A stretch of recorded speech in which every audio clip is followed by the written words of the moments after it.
Hi, I'm Dr. Nafez. I hope you are doing well. Once again, welcome from Midline by Dr. Nafez. Today we are going to study about bradycardia and its causes. This would be a brief topic. Bradycardia is when your pulse rate falls below 60 beats per minute. There are many differential diagnoses. I will outline all of those. First of all comes the bradycardia in athletic people.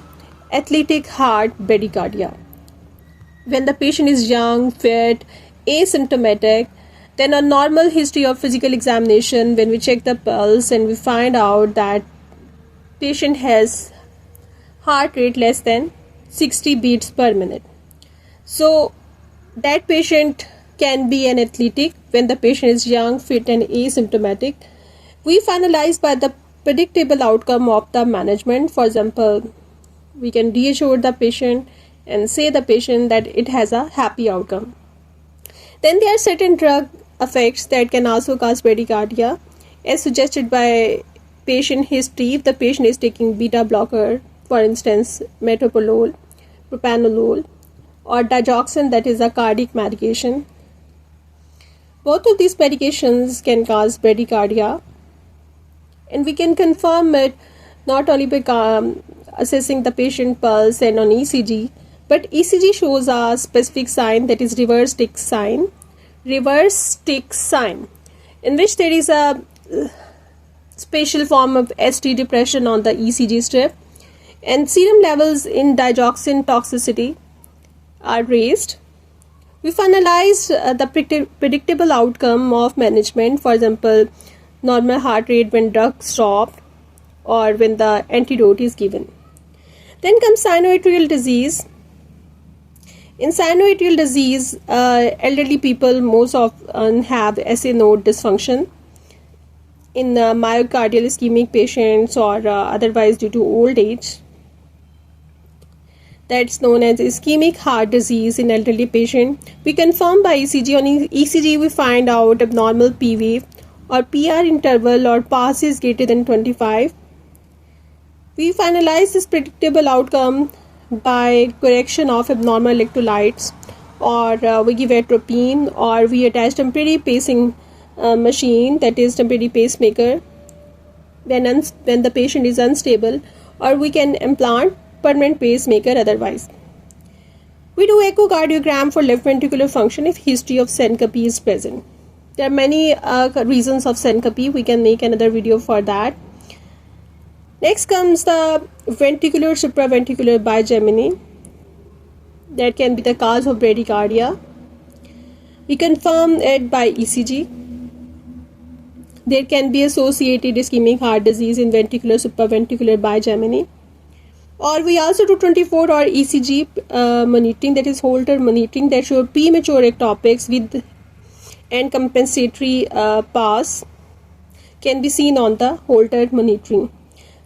We finalize a predictable outcome of management, for example, by correction of abnormal electrolytes, by cardiac monitoring, atropine or temporary pacing when unstable, or otherwise permanent pacemaker or cardiac resynchronization therapy.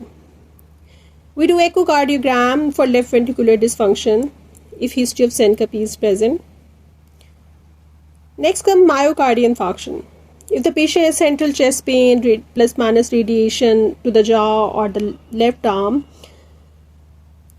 continuously, typically over 30 minutes, and it is not being relieved by nitrates or rest, then it can be bradycardia caused by myocardial infarction.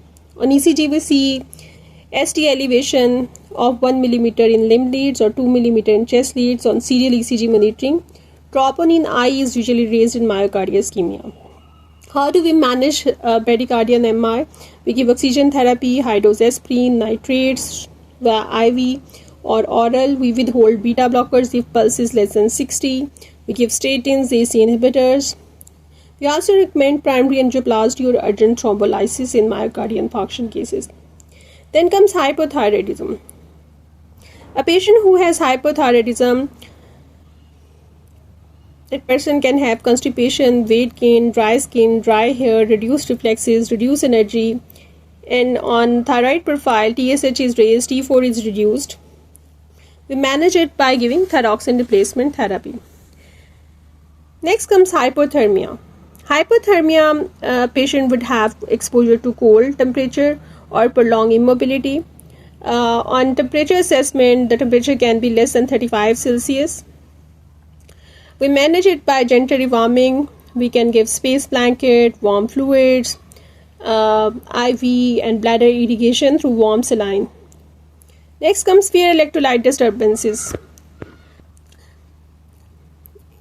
Increased potassium or decreased potassium, that is hyperkalemia or hypokalemia, both can cause bradycardia.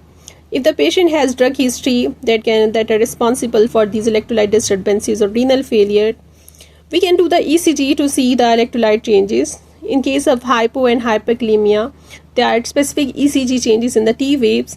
If the patient has hyperkalemia, there will be tall tented T waves. In case of hypokalemia, the T wave would be less than the normal height. Or there can be T wave inversion as well. Initial management, we have to give fluids, correct electrolyte management. For example, if the patient has increased potassium, we give calcium gluconate. IV, we give glucose insulin infusion, we give calcium resonate, we give nebulization, we have beta agonists like albuterol. Calcium resonium is given per oral or per rectum. But in contrast, if the patient has decreased potassium, that is hypokalemia, then we give potassium chloride IV and stop potassium loss. For example, if the patient is taking diuretics like furosemide, that also cause hypokalemia, we have to stop that loop diuretic immediately to prevent further potassium loss. So this is all about bradycardia. I think it is enough to learn for today's session. Thank you for listening. Please like, share and subscribe my channel. Allah Hafiz. Take care.